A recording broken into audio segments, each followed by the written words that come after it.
Hi everyone, welcome to Swathi Sai channel. ఈరోజు మనము ఇడ్లీ కారం ఎలా చేస్తారో చూద్దాం. దానికి కావాల్సిన ఇంగ్రీడియంట్స్: చింతపండు, మినపప్పు, టేస్ట్ తగ్గట్టుగా సాల్ట్, కందిపప్పు, ధనియాలు, జీలకర్ర, ఎండుమిర్చి, కరివేపాకు. ఇప్పుడు ప్రాసెస్ ఎలా చేస్తారో స్టార్ట్ చేసేద్దాం. ఇప్పుడు ఒక ప్యాన్ తీసుకొని దాంట్లో ఒక 2 టేబుల్ స్పూన్ ఆయిల్ యాడ్ చేయాలి. ఆయిల్ యాడ్ చేయక లైట్గా ఆయిల్ హీట్ అయ్యాక ఎండుమిర్చిని తీసుకుంటున్నానండి. ఈ ఎండుమిర్చిని 10-15 వరకు, మీకు కారం ఎక్కువ కావాలనుకుని కొంచెం ఎక్కువగా యాడ్ చేసుకోవచ్చు. ఇక్కడ నేను ఒక 15 మధ్యలో తీసుకున్నాను. వాటిని బాగా సాట్ చేయండి, క్రిస్పీగా అయ్యే వరకు అండి. మనము బాగా, ఒకవేళ సీజన్ బట్టి మీకు పచ్చిగా ఉన్నాయనిపిస్తే ఎండలో ఒకసారి అలా ఆరేసేసండి, బాగా డ్రై అయిపోతాయి. ఆ తర్వాత మనం ఏం చేసుకోవాలి, ఇప్పుడు మనం ఆయిల్ వేసేసి దాంట్లో మనం ఒకసారి అలా సాట్ చేస్తాం కదా, ఇలా మనం వేయించేసాక ఒక ప్లేట్లో విడిగా వాటిని ట్రాన్స్ఫర్ చేసేసుకొని ఇదే ప్యాన్లోనే మనం మిగతావన్నీ కూడా మన ఇంగ్రీడియంట్స్ 1 by 1 ఫ్రై చేసుకోవచ్చు. సేమ్ అదే ప్లాన్లో నేను ఏం చేస్తానంటే,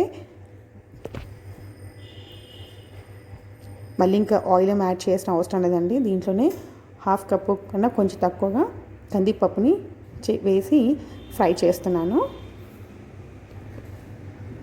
లైట్గా సాట్ చేద్దాం. మరి అంత ఎక్కువగా కలర్ చేంజ్ అవ్వకుండా, పచ్చి వాసన అనేది లేకుండా మనము ఫ్రై చేసుకోవాలి.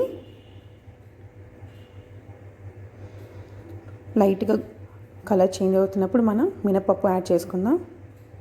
సేమ్ మనము కందిపప్పు ఎంత క్వాంటిటీ తీసుకున్నామో మినపప్పుని కూడా సేమ్ క్వాంటిటీ తీసేసుకున్నాను. ఇక్కడ నేను చాలా కొంచెం తీసుకొని తక్కువ క్వాంటిటీ తీసుకొని ఫ్రై చేస్తున్నాను. మీకు కావాలనుకుంటే కొంచెం ఎక్కువ క్వాంటిటీలో తీసుకోవచ్చు. అలా 2 కొంచెం లైట్గా వేయించాక 2.5 టేబుల్ స్పూన్స్ ధనియాలు యాడ్ చేయాలండి. ఫస్ట్ టైం మనం ధనియాలు జీరా వేయించుంటే ఏంటంటే అవి బాగా ఎక్కువగా ఫ్రై అయిపోతాయి కదా, అందుకే. నెక్స్ట్ ఇప్పుడు 2 టేబుల్ స్పూన్స్ జీలకర్ర వేసి ఫ్రై చేసుకోవాలి. ఒకసారి అలా సాట్ చేద్దాం. వేసి ఒకసారి అలా ఫ్రై చేద్దాం.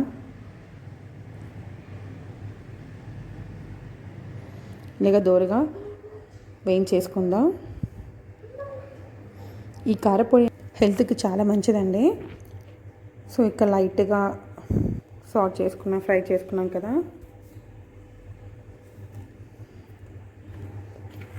ఇలా మనము లో ఫ్లేమ్లోనే మనం ఫ్రై చేసుకోవాలి.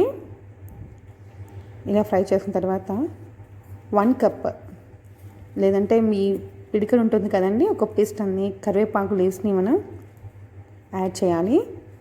ఇది కూడా మనము పచ్చిగా ఉన్నట్టు కానివ్వండి, కొంచెం డ్రై అయిపోయినట్టుగా చూసారా, బాగా వాష్ చేసి చేసాక మనం బాగా డ్రై అయ్యాక మనం యాడ్ చేయాలి కర్రీ లీవ్స్ని. ఎందుకంటే మనకు ఒక 1 మంత్ వరకు స్టోరే ఉంటుందండి. అలా స్టోరే ఉండాలి అంటే మాత్రం మనం పచ్చి తగలకుండానే ఇక్కడ టామరిన్ అండి, చిన్నగా లెమన్ సైజ్ అంత చింతపండును తీసుకొని విడివిడిగా చేస్తూ వేసుకోవాలి.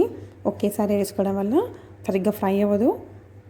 ఇంకేంటంటే పులుపు అన్నిటికీ ఎక్కువగా పట్టదనమాట. సో వేసేసుకోవాలి. ఒకేసారి వేసామంటే మనకు మిక్సీ పట్టేటప్పుడు సరిగ్గా అవ్వదు. సో మీరు పులుపు ఎక్కువగా ఇష్టపడిన వాళ్ళు కొంచెం తక్కువగా వేసుకున్నా కూడా సరిపోతుంది. సో అలా లైట్గా లో ఫ్లేమ్లోనే మనం వీటన్నిటిని ఫ్రై చేయాలి. లైట్గా ఒక 2 సెకండ్స్ వరకు అలా సాట్ చేద్దాం.